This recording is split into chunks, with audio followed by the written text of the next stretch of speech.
trên là nó đó bên là nó một xe phải cho tiểu nè họ theo cái món này vẽ cho nói phải thêm là xe nó phải cho tiền của nó nè cái số đằng theo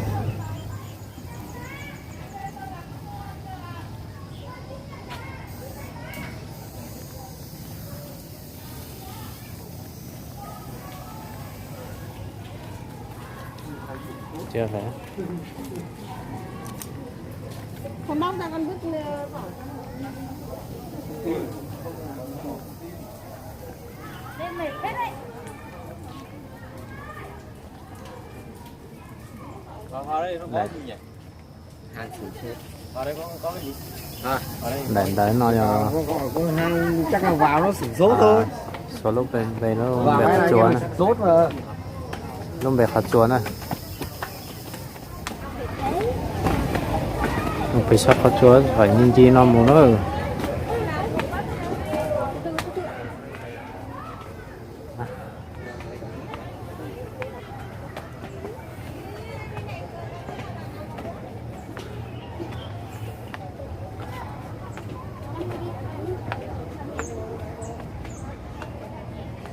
vì nó xe theo đó số là cu một chút cờ nữa để nó nè nó tìm nó tùy tới một số nữa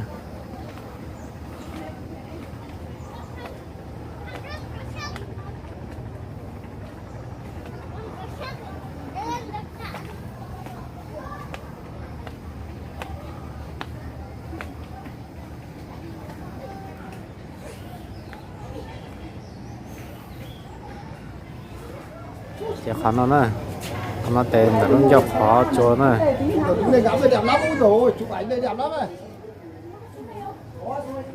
Đi từ đi mình nhìn mình xem đi. Đây chụp ảnh đây đẹp đây này. đây một là nó một dọc khó cho nó đây một là nó một xe nó khó cho tàu của xe trong chán rồi cái chỗ này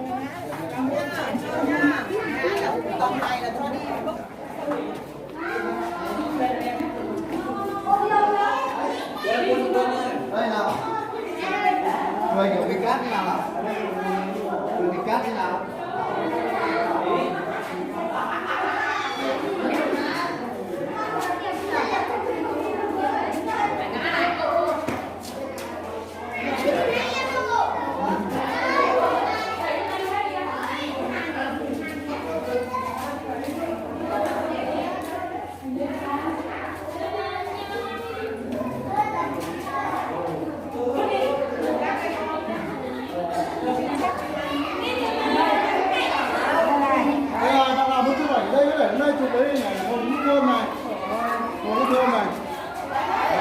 Chụp cái bóng cái chụp cái này hồ nó thơm này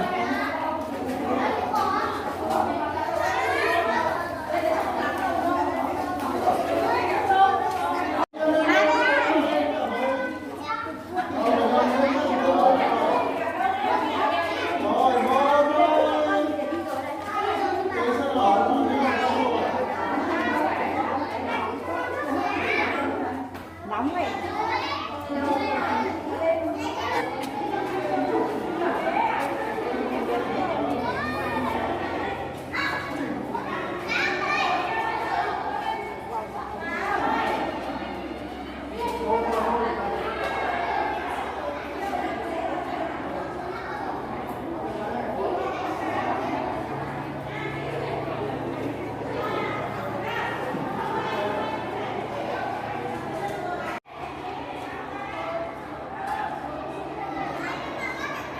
có chơi từ là tôi trong gạo cần gạo lấy này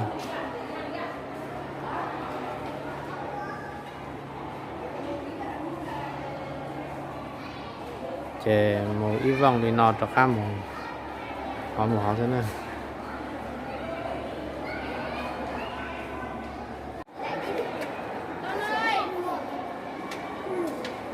Ui, đẹp không? Mẹ, xuống đây chúng ta con tán.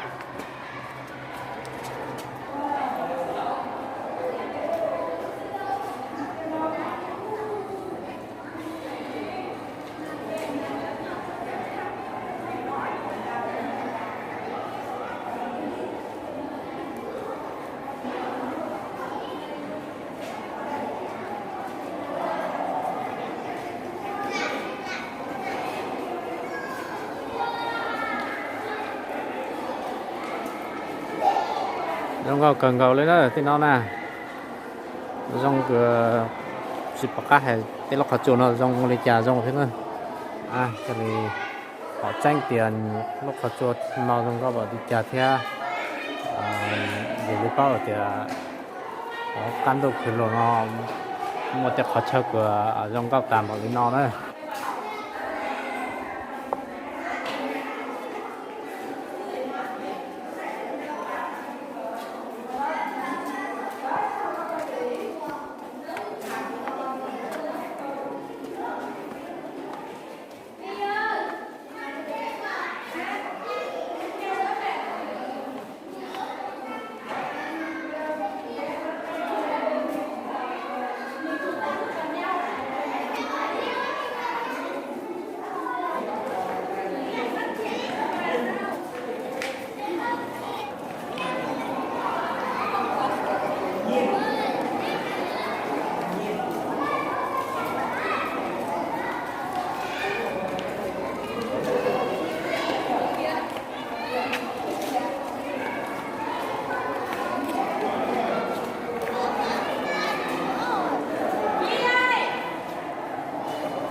thế thôi không quay được thì có chùa thứ hai được không?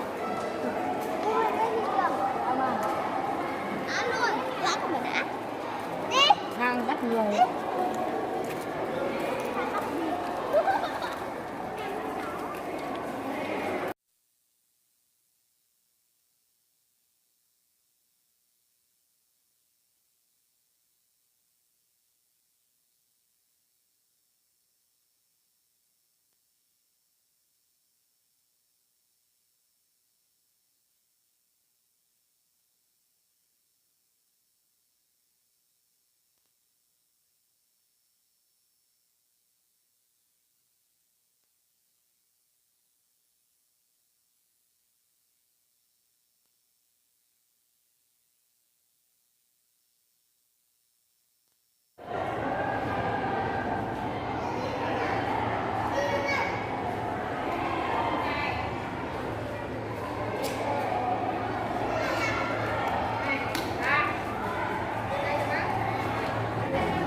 trên bên nó đó chỉ cho các một tờ rau nữa để dọn gì để nó mù ở trong xong đó thêm lên một tao cho các người đã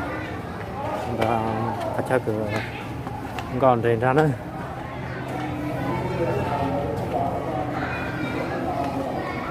Trong này. sau đó để cái một chó Đẹp rồi, cái đi. đó chỗ còn nó giống rồi nữa và lên tiếng một nhà là thì gió này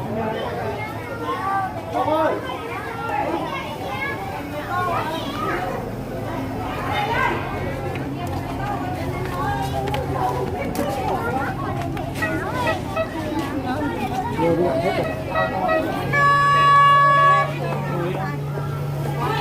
đẹp đẹp lắm toàn đồ đẹp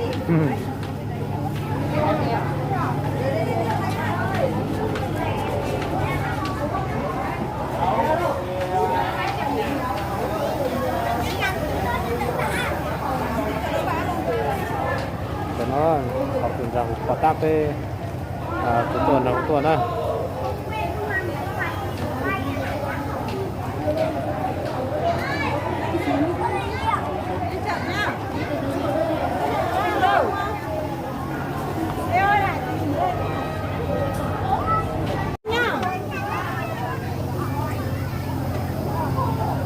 Thôi là bỏ vào.